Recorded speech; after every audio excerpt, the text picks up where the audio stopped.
while, I used public transport. When there was any transport workers or union protests, during which no buses or trams were running, I always aimed to hit the road extremely early in the morning, walking while everybody slept, to be at work before the others arrived to earn some money, no matter how meager, to look after Magda and Annette, even if it meant sacrificing my own well-being and comfort.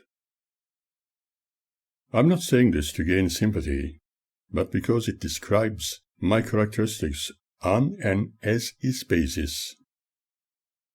One of my priorities, as I repeat, was an extremely important one: to become a citizen of this great country, and not what Magda continually emphasized. Soon after, as expected, I began to experience extreme pressure from my beloved Magda. She was accusing me of being idle and not wanting to work, without realizing that certain jobs were not suitable for me. The absolute reality is that she would never support me, other than just discourage me with everything I attempted, accusing me of laziness. And I knew she was still living under the shadow of her former and current associates. Attending interviews and applying for a variety of jobs on my part seemed untrue for her, as she often declared. However, when I was employed and working on a full-time basis, I hardly remember being really appreciated. As our exciting existence continued, she communicated with her beloved brothers and sisters in Melbourne, and discovered where the local Kingdom Hall was, for that was her only priority. Now once again, she was heavily involved with Jehovah's Witnesses, going house to house with them on a daily basis. That was her greatest interest, her hobby, and the only activity she loved. As a human being, I could not and would never want to stop her from doing what she liked. However, there were times when, after paying the bills and other things in relation to her kingdom interests, we did not have much left to buy food. According to Magda, we were apparently living on 1 potato a day, whereas nothing could be further from the truth. In reality, I have never been appreciated for anything I did or earned, nor was ever thanked while being expected to thank everybody for the wonderful gifts they supposedly provided me with. Time after time, she told me that she loved what she considered as service to Jehovah. That was her choice and democratic right. I wished she was also as tolerant about my interests in recording and photography as I was towards hers, yet she chose to remain very critical about all my interests, thus rendering herself into a forever nagging opposition.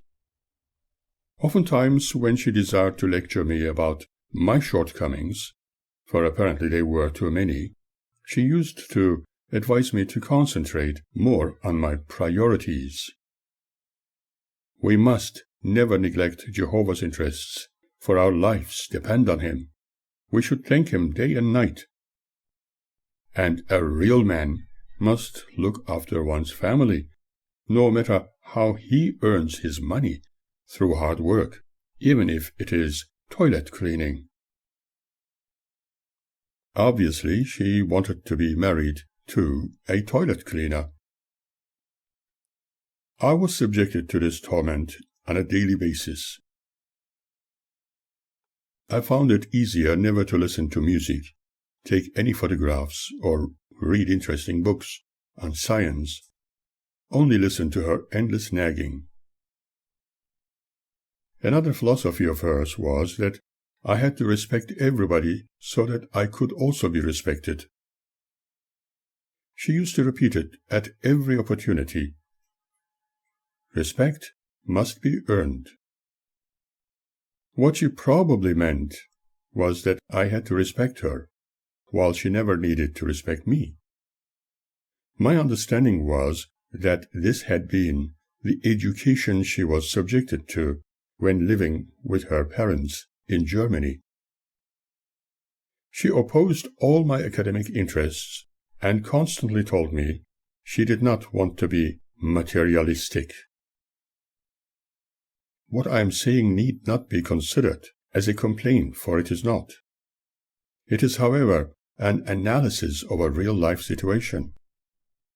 I now knew, without any shadow of doubt, that my family unit was destined to fail. She was happiest when she was with other witnesses or when they visited us, but never very happy when alone with me. We laughed and talked on the friendliest basis only when she was reading the Bible to Annette and me, or whenever I attempted to read certain passages from that book. We used to get lots of Watchtower and Awake magazines, which she preferred to study, underlining printed sentences with supposedly important messages so that she could answer the brothers' questions by reading them during the weekly gatherings at the Kingdom Hall. She used to tell me it was one of her prime responsibilities. Did you look at this week's text? Did you underline your answers? Sometimes, to have some peace, I placed one of those magazines on the coffee table, with a Bible next to it, and sat quietly in the corner, thinking about my interests, never on the subjects which she had been keenly interested in studying. And forever repeated discussions and supposed services never appealed to me. I needed to make my brain work, not be dulled into a coma.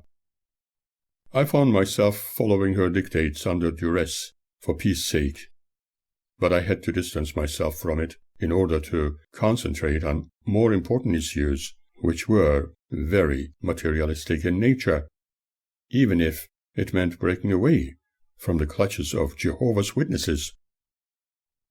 That meant being forced into an unfortunate state of divorce. What an awful thought. Eventually it had to happen, since there was no other hope. Alas, one could tell Magda nothing at the time, and I was still full of hope in my heart that things might improve. I surprised myself about how patient I could be. I still loved her and wished she would be a little easier with my interests, and not threatening me so often about her wish to leave me if I continued with my waning interest in the truth. I was always expected to please her with the witness's religious engagements, which she considered vital for her entry into the new world after Armageddon. Her love and our marriage remained always conditional. Lydia H. Sigourney writes, "Life has indeed many ills, but mind that views every object in its most cheering aspect and every doubtful dispensation as replete with latent good, hears within itself a powerful and perpetual antidote." I decided to take advantage of the circumstances and consider them as opportunities to learn from. I have learned a lot of things about the myths and philosophies of people, particularly Jehovah's Witnesses, for I was surrounded by them.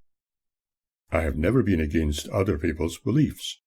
Instead, I only wanted to discover what others thought of life, and why. I read a number of books despite the opposition I experienced from those who were guided by their religion to believe and accept their ways as being the only righteous and correct path to follow. However, It was time to break away from all that and seek new understandings, new philosophies, and dreams to make life's tableau worthwhile. Besides, some of us desire to change our attire often, and it is a good thing to do, for it makes life's dreams more exciting and more endurable. Let me put it this way. We can either stay in one corner and stagnate, learning nothing and not evolving, or flow with the current, discover new things, forever evolving while improving our ways. The choice is ours, and nobody can or should dictate how we should live. When we look deep inside, we discover a new us, always desirous to go forward, invent, discover, and have peace. For in essence, we as humans prefer it that way. It is in our makeup and DNA. But when organized religious doctrines force-feed us into buying shadows, the little child within is always prepared to rebel, dislike the world and everything in it. Religious dogma attempts to indoctrinate the little one inside into believing that everyone following the invented wisdom is the only way to be rewarded in a fantastic place, as approved by an elusive greatness. This psychological gameplay takes many shapes and is clad in multiple colors to suit the occasion. The aim of it, therefore, has been to control groups of men and women for a very specific reason for centuries. The little, but also very delicate child in every human being has been hindered in its progress. Humanity has therefore been forced to regress further, and I say if nothing is done, we, as a whole human family, will never have a glorious future. Therefore, instead of looking elsewhere for assistance, should we not endeavor to determine what is currently hidden inside, without ignoring what is outside? I wanted to discover more of the ways and thinking patterns of other people with their endeavors and wisdoms. It was not going to be easy with someone wanting to supervise my every move as dictated by a group of US-based preachers who believed their own selves being the only chosen of a righteous God. Like a little child, I was willing to find out other musical tones and color in human thinking, especially because of the Jehovah's Witnesses' attitude being completely in opposition to those others and believing what streamed from Brooklyn, New York, was the only truth. My rebellious child inside me wanted to discover the real truth. I set myself to look into other philosophies, which the witnesses hated. Then again, have they not preferred to hate almost everything? They gravely opposed my applications for a teaching career in behavioral psychology, for it was apparently against God's principles. I continued doing a few unsatisfying part-time jobs while furthering my interests in the academic area. As far as I was concerned, no opposition from anybody or organization was of any importance. On the other hand, I experienced a number of verbal assaults when I arrived in Melbourne for the first time. One day, when staying temporarily at the People's Palace while having my breakfast and a cup of tea, an elderly man sitting at the table behind me was shouting and swearing abusive words at someone whom he called a foreign bastard, a bloody Jew, yelling, "Why do you come here? You fucking arsehole! Get up and go!"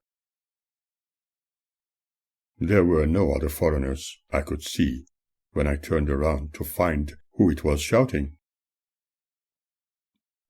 I noticed the agitated old man with a bread knife in his hand, swinging it towards me. I was shocked and got up to leave. In that instant, a couple of Salvation Army personnel came towards me, trying to stop me taking action against the old man, as if I was the type. I told them that perhaps he was wrongly confusing me with someone else, and it was not my intention to fight an old and senile person. However, I was going to leave anyway. The man kept shouting and swearing. In fact, if I did not know any better, I would have taken it as a typical Australian greeting. Unfortunately, I cannot forget that incident. Life continued, and we seemed to live reasonably content as long as I worked at unsatisfactory part-time jobs. However, living like a refugee could not be furthered. We discovered yet another dwelling in the same area. It was a small weatherboard bungalow behind a larger one, which housed the owners. We paid rent directly to the old couple in the front house, which generally looked poorly maintained.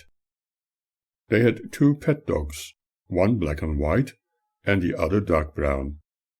They chased each other endlessly in the garden, and the black and white one kept jumping up and down like a yo-yo all around the fence, even though exhausted. One morning we discovered that the other dog had a huge tear on its left side through which its flesh was showing, and it remained that way for a very long time. Several weeks later it was stitched, but it somehow managed to open its stitches partially, and I believe it was in agony. As long as I paid the rent in time, we had a reasonably peaceful existence. I kept working in part-time jobs for a while and was befriended with a coffee shop owner in the Nidri shopping strip on Keeler Road. One side of the shop faced the main road, and the other was within the arcade, and owned by an English gentleman with his Egyptian mother. I suggested that perhaps we could display several of my paintings in their shop, and they attracted more customers from nearby businesses and everyday commuters in the area. There were also a number of factories all around the place, and the workers were happy to have their breakfast and lunch there, or fresh sandwiches, cups of coffee, and banana splits, soft and dairy-based drinks, and in particular, Blue Heaven was popular among the children from nearby schools. Armida's Coffee Lounge was becoming known a little better now. Magda had stars in her eyes, as she thought I was suddenly the important party in that business, and suggested that perhaps I could place a few Watchtower and Awake magazines on the tables. She said, "Who knows, maybe people will pick them up and curiously read them, and if we can save the lives of a few more people, imagine how ideal it would be." She placed a few of them on the tables, but I advised the girls working there to promptly remove them after she went for her important Dienst, which translates to service in German. At weekends, I painted more works of art, which included a few portraits. I was now a partner in this business. At times, it was not easy with my finances due to the necessary payment of bills, resulting in a short delay in paying my rent at the exact designated hour of the day. But the owner had no understanding about an hour's delay, and behaved very nastily. Seeing me painting works of art during weekends, sometimes in the local scout hall, he became very agitated, making very abusive remarks, calling me a lazy foreign bastard, sitting on his arse, doing nothing all day long, living on welfare benefits. But I was certainly not living on welfare. He further shouted, Why should we pay arseholes like you doing nothing? I want my rent on time, all right?" This made me feel very sad. Being called like that in front of Magda and the child was not acceptable. When I paid his rent, I told him what a wonderfully civilized man he must have been, and reminded him that there always was a reaction for every action. His face turned red and blue with rage, and he could say nothing. A few days later, his beloved dog disappeared from sight, and one could see how devastated he was. Shortly afterwards, the stench of rotting flesh filled the rooms where we were housed. It was obvious that the animal had died under the floorboards, and when we complained about it, he was frantic, naming me and Magda with thoughtless words of abuse and calling us liars. However, when I decided discreetly to contact the Department of Health, all hell broke loose. He told me that I must have killed his baby, or we had probably even consumed the animal. However, I prefer to follow this wisdom, according to Ella Wheeler Wilcox, who writes, "Truest greatness lies in being kind, the truest wisdom in a happy mind."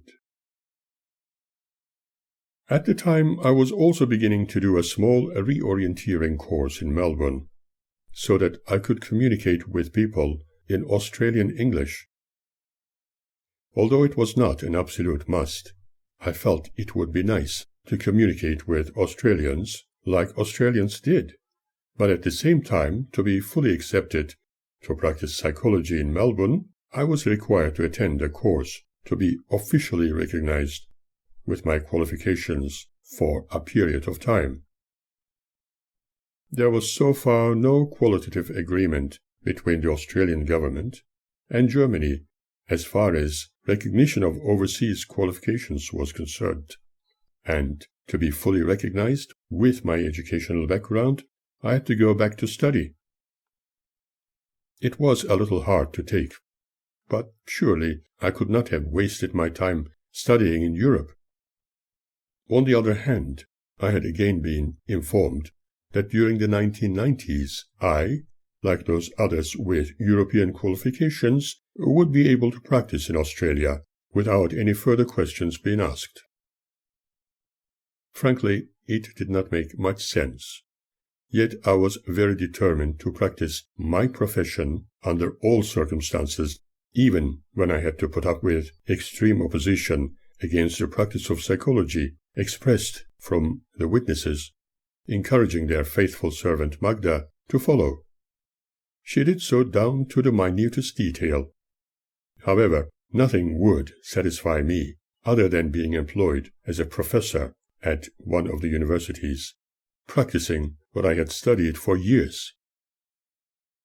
I had no doubt that it would happen someday, and I obviously needed to be patient.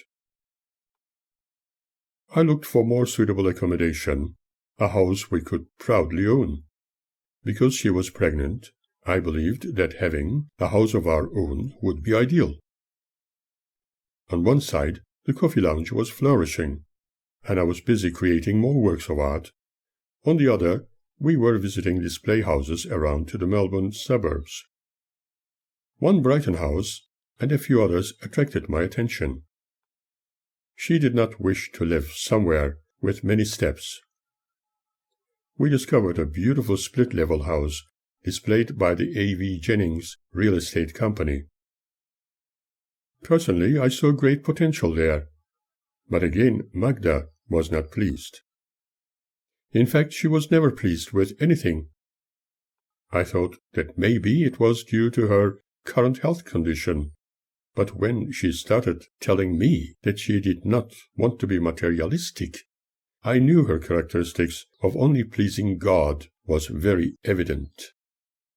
She said it was not important to have any house on this side of Armageddon, for God's faithful servants would be granted riches beyond words could ever express in the new system after the end of the wicked world.